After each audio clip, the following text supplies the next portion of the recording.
Hello everybody and welcome to another Tech Check Tuesday.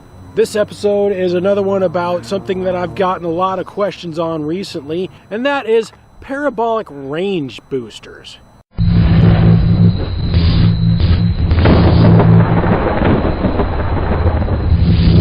Now, I would be a little reserved in calling these things actual range boosters because they're passive devices. They do absolutely nothing to increase the actual signal strength coming out of your controller. And what that means is the Mavic series, the Phantom series, the Spark, and probably even most other drones out there from other manufacturers all have antennas that are omnidirectional, and that means that the signal radiates out from them 360 degrees around it. And when you're flying your drone, you generally have your antennas faced at a various angle so that you have the best horizontal angle between the antennas and your drone. And so all the signal being radiated backwards towards your body is making absolutely no difference because generally you're facing the direction that you're flying your drone. So the idea behind these reflectors here is to slip onto your antennas and reflect all of that wasted signal that's going back towards you, back out towards the direction that you're flying your drone. Is it really going to make a difference? I'm a little skeptical. So I'm going to fly up to about 300 feet this time, and then fly as far as I can go on stock antennas. Let's do it.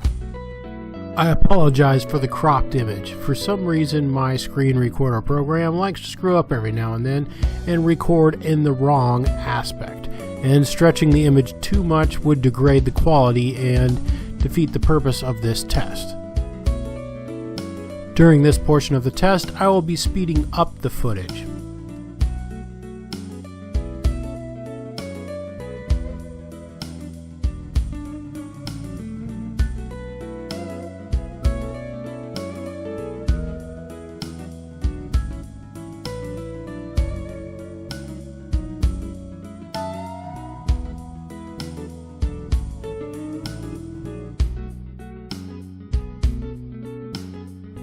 Things have held up pretty good until now. At about 3,000 feet, my image started getting pretty choppy, but I was able to hang on. See how much further we can get.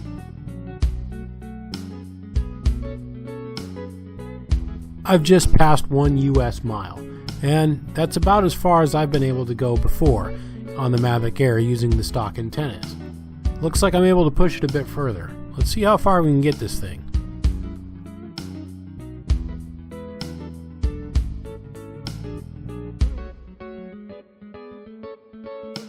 I'm at 8,000 feet now, and I'm pretty damn impressed. It's starting. Okay. I think it's about time to come back now. 8,200 feet, and I'm not comfortable with going any further. So, time to bring it home. All right. So we got the reflectors on, the little tape's peeled off, fresh battery in the air. Let's get this thing up in the sky. Try the same exact thing and see if we can go any further, or if the feedback signal is any better.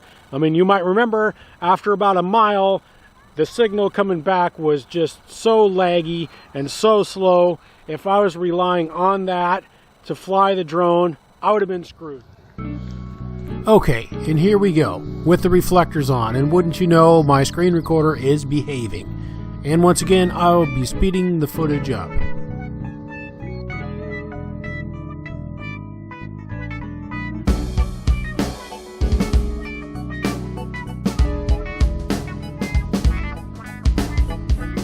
After about a half a mile, I can already tell a pretty significant difference.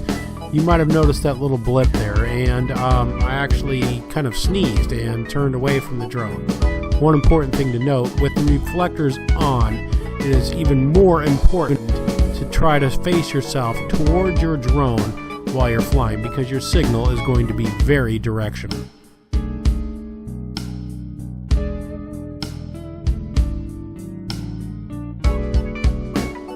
At over 8,000 feet, the video feed is still pretty decent, and even the control latency isn't too bad.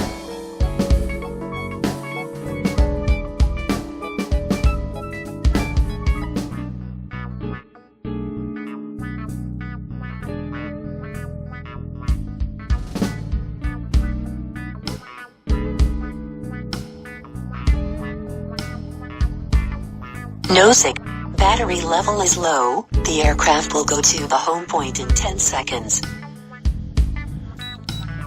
No signal. I reached almost the 2-mile mark before I totally lost signal and the drone wants to return home on its own. So I'm going to let it do just that. And I have to say, these actually did something, I think. Okay, so I'm here at one of my favorite local parks, and all around here there's all kinds of really cool little ponds and rivers and things like that that I love to film. Now, one of my biggest gripes with the Mavic Air has been the signal penetration. I've proven that out in the most optimal conditions, I flew this thing more than 3 miles out over open water.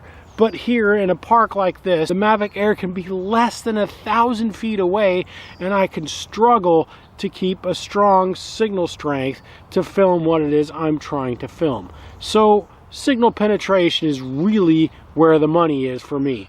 So I'm going to try flying the drone here without the little reflectors, and then put the reflectors on and try to do the same thing and see if there's any difference in my ability to get signal penetration through these trees and other topographical pieces of interference. Once again, I'm sorry for the cropped footage. Here we go without reflectors on. I'll be doing some flying around and filming, of course speeding up the footage as well, and then we'll try the same exact thing with reflectors on and see if there's any difference in the signal quality and penetration with the reflectors. There is a large row of trees surrounding this pond entirely, so even though I'm only about 100 feet away, there's several trees between me now and the drone. And this little turtle.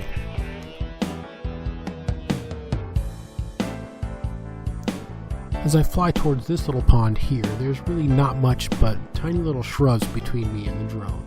And you'll notice my signal and video feed is pretty good. As I turn left here though towards this little creek, there is a large row of trees between the creek and where I'm standing now. And you'll notice the signal degrades very quickly.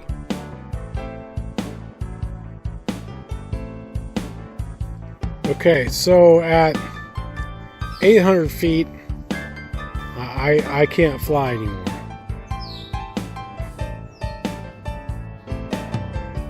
And here we go with reflectors on. I'll do my best to replicate the flight path.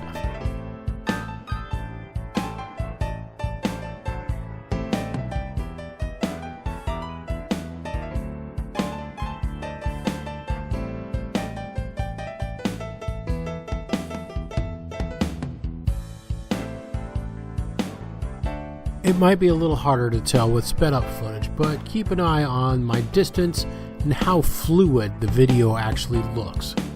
That's the important part. Seems to be quite significant.